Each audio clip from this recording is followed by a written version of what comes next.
দর্শক, আসসালামু আলাইকুম। আপনাদের স্বাগত জানাই বিডি পলিটিক্স চ্যানেলে। আজকে আমরা একটি চাঞ্চল্যকর এবং গুরুত্বপূর্ণ একটি খবর নিয়ে আলোচনা করব। এই খবরটি হলো, আন্তর্জাতিক অপরাধ ট্রাইব্যুনালে গুম খুনের মামলায় সাক্ষ্য দিয়েছেন সাবেক সেনাপ্রধান জেনারেল ইকবাল করিম ভূঁইয়া। আর তিনি সাক্ষ্য দিয়েছেন আরেক সাবেক সেনা কর্মকর্তা জনাব মেজর জেনারেল জিয়াউল আহসানের বিরুদ্ধে।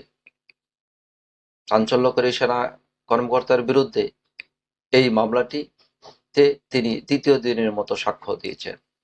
গতকাল ছিল প্রথম দিন, রবিবার, আর আজ সোমবার তিনি দ্বিতীয় দিনের মতো সাক্ষ্য শেষ করেছেন। আদালতে তিনি ২ দফায় সাক্ষ্য দিয়েছেন। আজকে তিনি যা বলেছেন সেটি ছিল আসলেই একদম বোম ফাটানোর মতো। প্রথমেই আসুন আমরা জানি কে এই সেনাপ্রধান ইকবাল করিম ভূঁইয়া। আমরা যদি জানি, তিনি আওয়ামী লীগ সরকারের আমলে ২০১৫-১২ সালের ১৫ জুন থেকে ২০১৫ সালের ২৪ জুন পর্যন্ত সেনাপ্রধানের দায়িত্বে ছিলেন। তিনি ভিতরের অন্তর্দ্বন্দ্ব এবং বিভিন্ন বিষয় নিয়ে নানা কথা বলেছেন। আন্তর্জাতিক অপরাধ ট্রাইব্যুনালে সাক্ষ্য দিয়েছেন তিনি আরেক সেনা কর্মকর্তার বিরুদ্ধে। আসলে আমরা আসুন ধীরে ধীরে জেনে নেই কি ছিল তার বক্তব্যে। আজকের আলোচনায় আমরা যে বিষয়টি তুলে ধরব, তিনি যে বিষয়টি তুলে ধরেছেন, তিনি শুরুতেই বলেছেন যে সেনাবাহিনীর থেকে র্যাব এবং ডিজিএফআই যে দুটি সংস্থায় পদায়ন করা হয় অফিসারদের, সেই দুটি সংস্থা বিলুপ্তের দাবি জানিয়েছেন। তিনি মনে করেন এই দুটি সংস্থা সেনাবাহিনীকে কলুষিত করেছে। তিনি মনে করেন, বা আদালতে তার ব্যাখ্যা হয়েছে, আমরা যতই অস্বীকার করার চেষ্টা করি না কেন, সেনাবাহিনী কলুষিত হয়েছে। আমাদের উচিত হবে না আমাদের আত্মশুদ্ধির যে সুযোগ এসেছে তা কোনো অবস্থাতেই হেলায় হারানো। এটি তিনি আদালতে বিচারকদের সামনে জবানবন্দিতে বলেছেন। আজকের এই মামলাটি যেটিতে তিনি সাক্ষ্য দিয়েছেন সেটি ছিল আওয়ামী লীগ সরকারের আমলে শতাধিক মানুষকে গুম খুনের ঘটনায় সাবেক সেনা কর্মকর্তা জিয়াউল আহসানের বিরুদ্ধেই করা মামলা। এই মামলায় একমাত্র আসামি সাবেক সেনা কর্মকর্তা মেজর জেনারেল জিয়াউল আহসান। জবানবন্দিতে ইকবাল করিম ভূঁইয়া বলেছেন, আমি চাই র্যাব অবিলম্বে বিলুপ্ত করা দরকার এবং সামরিক সদস্যদের সেনাবাহিনীতে ফিরিয়ে আনা উচিত।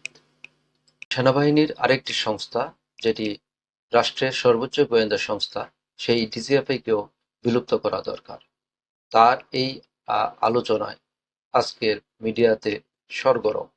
কারণ অতীতে সেনাবাহিনীর কোনো শীর্ষ কর্মকর্তা এভাবে নিজস্ব বাহিনীর বিরুদ্ধে আদালতে কোনো সাক্ষ্য দেয়নি। ইকবাল করিম ভূঁইয়া জবানবন্দিতে বলেন, এত কিছুর পরও যখন বুঝতে পারি ক্রসফায়ার থামছে না, তখন আমি ডিজিএফআই, বিজিবি এবং র্যাব থেকে অফিসার নিয়ে আসা ও পোস্টিং বন্ধ করে দিই। বলিয়ে দেন আমি যা করছি তা বিদ্রোহের শামিল। তিনি মনে করেন আমার উত্তর একটাই ছিল, যে আমাকে হাসরের ময়দানে আল্লাহর কাছে জবাব দিতে হবে। পোস্টিং বন্ধ করার প্রক্রিয়াটিও ছিল মারাত্মক। তিনি বলেন, আমি প্রতিনিয়ত পোস্টিং করার জন্য ফোন পেতে থাকি।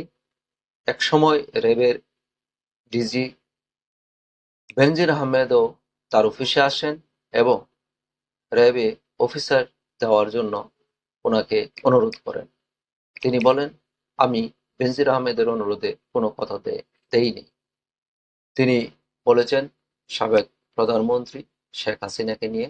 তিনি বলেন, চট্টগ্রামে হোটেল রেডিসন উদ্বোধনের সময় তৎকালীন প্রধানমন্ত্রী শেখ হাসিনা তাকে ডেকে নেন এবং র্যাব অফিসার দিতে বলেন। তিনি তখন তাৎক্ষণিক ওনার সামনেই র্যাবে অফিসার দেওয়া সম্ভব নয় বলে জানিয়ে দেন। তিনি বলেন, আমি আমার সিদ্ধান্তে অটল ছিলাম।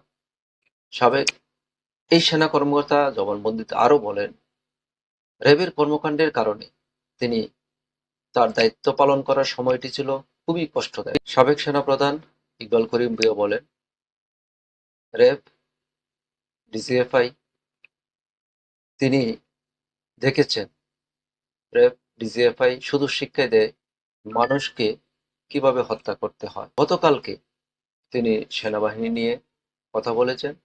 সেনাবাহিনীর কথা নিয়ে বলতে তিনি বলেন, সেনাবাহিনীর মধ্যে খুনের সংস্কৃতি আগের থেকেই গড়ে উঠেছে। তিনি বলেন, ২০০৮ সাল থেকে যে সেনাবাহিনীতে গুম খুনের সংস্কৃতি গড়ে উঠেছে তা নয়। তিনি স্বাধীনতার পর থেকে ১৯৭২ সাল থেকেই মূলত সেনাবাহিনীর মধ্যে গুম, খুন এবং ভয়ের সংস্কৃতি শুরু হয়েছে বলে জানান। কথা প্রসঙ্গে তিনি আবার আদালতে অপারেশন ক্লিন হার্টের কথা তুলে ধরেন। তিনি বলেন, ২০০৩ থেকে ২০০৬ সাল পর্যন্ত ক্লিন হার্টের নামে শত হত্যাকাণ্ড ঘটেছে। যদিও একটি হিউম্যান রাইটস ওয়াচের মতে সেই মৃত্যু সংখ্যাটি ছিল প্রায় ৬০ জনের মতো। তিনি আরও জানান, এই ঘটনার পর ক্লিন হার্টের থাকা সব সদস্যকে ইনডেমনিটি দেওয়া হয়। এই ইনডেমনিটি ছিল মূলত তাদেরকে তাদের অপরাধ বৈধতা দেওয়ার একটি অনন্য নজির। জবানবন্দিতে সাবেক সেনাপ্রধান ইকবাল আরও বলেন, তিনি মনে করেন বাংলাদেশ থেকে ডিজিএফআই